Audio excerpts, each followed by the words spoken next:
சேர்ந்தமரம் அருகே குட்கா விற்பனை செய்ததாக இருவரை போலீசார் கைது செய்து விசாரணை மேற்கொண்டு வருகின்றனர்.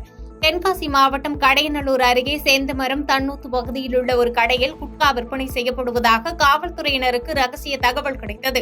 இந்த தகவல் அடிப்படையில் விரைந்து சென்ற காவல்துறையினர் அந்த கடையை சோதனை செய்தபோது அங்கே பான் மசாலா, புகையிலை உள்ளிட்ட குட்கா பொருட்கள் இருப்பது தெரியவந்தது.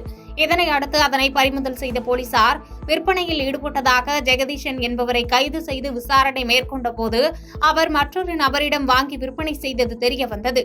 இதனைத் தொடர்ந்து பரங்குன்றாபுரம் பகுதியை சேர்ந்த ராஜன் என்பதும் இவர் குட்கா பொருட்களை ஜெகதீஷனுக்கு சில்லறை முறையில் விற்பனை செய்ததும் தெரியவந்தது. தொடர்ந்து அவர்களிடமிருந்து 20 கிலோ குட்கா மற்றும் கார் பறிமுதல் செய்யப்பட்டது. மேலும் ராஜனையும் கைது செய்த போலீசார் தப்பி ஓடிய மற்றொரு நபரை காவல்துறையினர் வலைவீசி தேடி வருகின்றனர். பாதகம் செய்பவரை கண்டால் நாம் பயங்கொள்ளலாகாது பாப்பா, மோதி மிதித்து விடு பாப்பா, அவர் முகத்தில் உமிழ்ந்து விடு பாப்பா. அண்மை செய்திகளை உடனுக்குடன் தெரிந்து கொள்ள இணைந்திருங்கள் இயம்நாடு தொலைக்காட்சியுடன்.